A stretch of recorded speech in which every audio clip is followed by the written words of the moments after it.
All right, we're gonna spend a little bit of time with the sandbag today.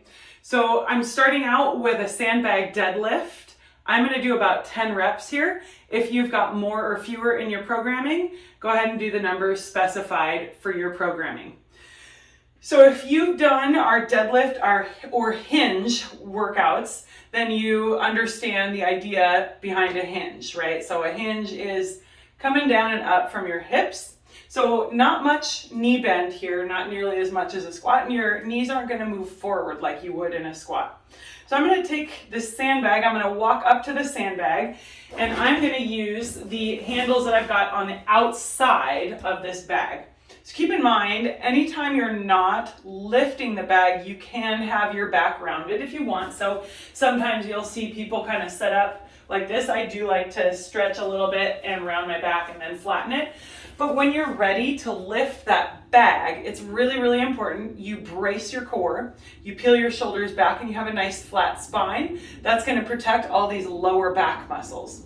So we're going to load into our posterior chain, which is hamstrings, glutes, and then a little bit of stabilization through the low back, but it's not doing primary amounts of work, right? So our primary movers are our glutes and our hamstrings here. So I'm going to come down, I'm going to put this sandbag right on top of my toes here.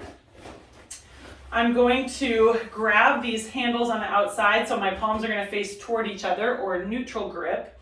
I'm going to peel my shoulders down and back and activate my lats and all my side body abs here. So with lats activated, I'm going to press my abs out toward my thighs. So I'm kind of trying to actually close this little gap with tension, and I'm going to press my side body abs out. So I'm bracing my core. Now with this nice flat spine, I'm going to sit my hips down just a little, press my weight back into my heels. So you should see that my knees are stacked above my heels versus over my toes and over the bag, right? So everything is behind the bag here. Keeping this bag nice and close and my chin tucked, I'm going to press through my glutes, bring that bag up right in front of my shins, all the way up to full hip extension here. And then I'm going to sit my hips back, weight stays in my heels, and then back down. So if you saw my setup with my feet, I have this narrower setup than a squat. So my feet should be about hip width apart and my toes are going to point forward just a little bit more. So once again, shoulders down and back, glutes on, weight and heels.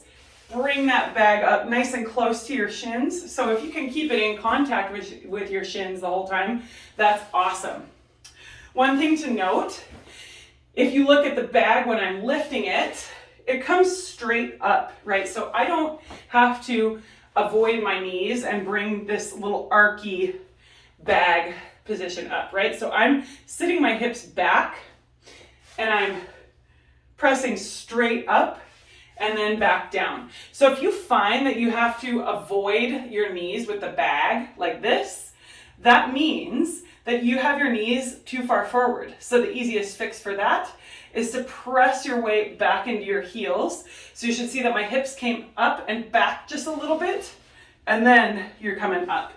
So weight's always in heels for this hinge, and I'm driving up through a full hip extension through my glutes and my hamstrings. I probably did more than 10, so I'm gonna stop there. If you've got more reps to do, go ahead and do the rest of your reps. If you're already done with your reps, you can move on to the next exercise in your programming.